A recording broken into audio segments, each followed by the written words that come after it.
Bonjour mes amis, mon nom c'est Solange Thibodeau, alias Solange Bonheur, et je suis l'auteur du livre de la COVID-19 à la dictature mondiale. Hier, je vous ai laissé en vous citant le titre d'une vidéo qui est « Des pathologies chez les enfants après les vaccins, la génération la plus malade de l'histoire ». On est au milieu de la page 115 de mon livre et je continue avec le docteur Soukharit Bagdi. Il croit à ce même discours que le docteur James Thorpe. Ils nous promettent le renforcement de notre système immunitaire, l'évitement de la COVID et de ses formes graves, mais sans résultats concrets vérifiables. Je crois qu'ils savent exactement ce qu'ils font, dit-il. Comme ils inventent eux-mêmes ce blablabla, ils en prennent forcément conscience.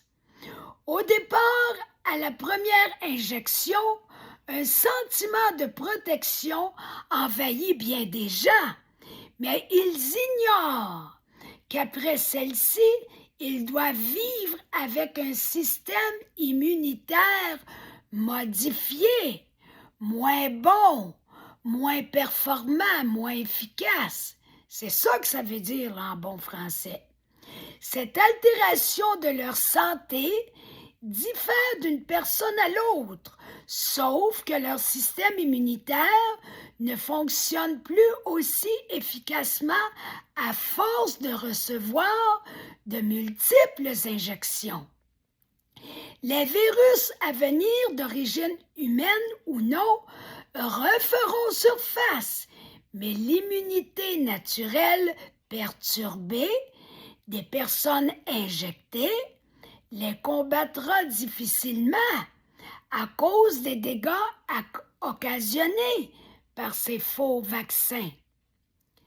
Vidéo, injection COVID, un système immunitaire perturbé, et c'est le docteur Jean-Marc Sabatier qui nous en parle.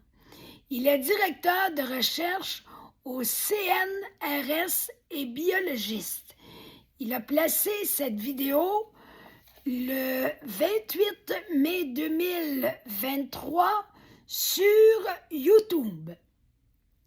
Si les vaccinés désirent éviter un nouveau virus assassin, ils se verront obligés de recourir à une injection supplémentaire afin de le supprimer ou de s'en protéger. À l'image d'un cercle vicieux ou de sable mouvant, on ne verra pas la fin de ce manège. Sur cette seule base, ne pensez pas à la fin des abonnements vaccinaux. L'immunité naturelle des gens vaccinés est tellement altérée qu'elle porte à présent les marques de l'immunodépression. Alors, je vous fais un petit commentaire. Dr.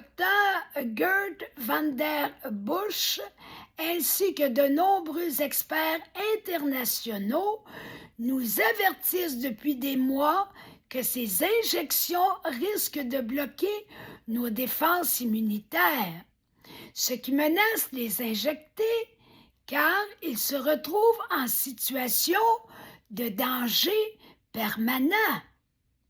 Vidéo, le rapport Van der Busch 1 de 2 plutôt, sur Crowdbunker le 5 octobre 2021. Encore le même jour, le rapport Van der Busch 2 de 2 sur Crowdbunker. Les professeurs et médecins Michael Yeadon, Soukharit Bagdi, Robert Malone ainsi que Peter McLeod nous conseillent tous, ça commence à en faire pas mal, ça c'est des grands noms, des grands spécialistes, nous conseille tous d'arrêter immédiatement cette campagne de vaccination. Ce vaccin expérimental provoque un phénomène d'aggravation dépendant des anticorps contre les variants. L'infection facilitée par ce produit pharmaceutique peut amener les gens à développer des formes plus graves de la maladie que les non-vaccinés n'auraient pas subi. Imaginez-vous. Ça va être juste pire qu'ils disent « Prenez-la l'injection, ça va être juste pire que si vous ne l'aviez pas pris. » Belle affaire. Il risque même d'affecter plus sérieusement les gens que s'ils n'étaient pas vaccinés. Avec les doses de rappel, le phénomène s'accentue et fragilise les personnes. Vidéo, Dr. McLeod, tous les vaccins du monde entier devraient être retirés du marché. C'était mis sur Crowdbunker avant octobre 2022. Si nous assistons à un nombre impressionnant d'effets néfastes immédiats, nous ignorons les effets à long terme. Ça veut dire qu'on peut en avoir pour longtemps des problèmes, notamment ceux que plusieurs virologues de renommée mondiale prévoient comme possibles. Par le passé, l'Agence fédérale américaine des médicaments a déjà mis fin à un essai clinique suite à un seul décès post-vaccinal, un seul. On a dépassé le un seul décès. Selon les règles éthiques communément admises, le docteur McLeod nous rappelle que 25 à 50 décès au cours d'une étude vaccinale suffisent largement pour arrêter un essai clinique. Nous avons franchi ces limites éthiques avant leur mise en marché. Ce n'est pas acceptable, disent-ils. À partir de 1h18 28 secondes, vidéo Fondation pour la défense des droits et libertés du peuple, ça a été placé le 21 décembre 2023 sur Facebook. Dr. Alexandra Henrion-Caude nous invite à aller sur le site de Moderna, puis sur la page « À propos de nous ». Vous lirez ceci, dit-elle. Nous croyons que l'ARN messager, le précurseur de la fabrication des protéines, le modèle de fabrication des protéines dans votre corps, c'est le logiciel de la vie. Cependant, à bien y penser, que fait-on avec des logiciels, nous dit Alexandra Henrion-Caude?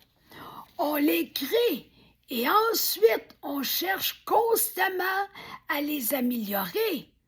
On publie de nouvelles versions des logiciels lorsque l'on y apporte des modifications. Très souvent, on passe par le processus de débogage par lequel on corrige les problèmes qui surgissent. Et la vie continue. Le logiciel de la vie, nous spécifie-t-il. Prenez-en bien note. Eh bien, ils appliquent à l'être humain le principe des logiciels constamment améliorés, ce qu'ils nomment le logiciel de la vie demeure donc sujet à de constantes modifications. Plus simplement énoncé, il joue avec la biologie humaine. C'est pourtant pas un jeu. Quand on essaye de jouer avec ce que Dieu a créé, on a pas mal plus de chances de le maganer que si on ne joue pas avec. L'expérience des siècles passés jusqu'à aujourd'hui nous l'ont amplement démontré. Il joue avec la biologie humaine dans l'optique de la rendre plus performante, supposément plus compétitive. Mais allez voir les mauvaises surprises qui en surgiront. C'est à voir. Donc, on a terminé pour cette semaine. Je vous souhaite de passer une belle fin de semaine et on se retrouve lundi soir pour la suite.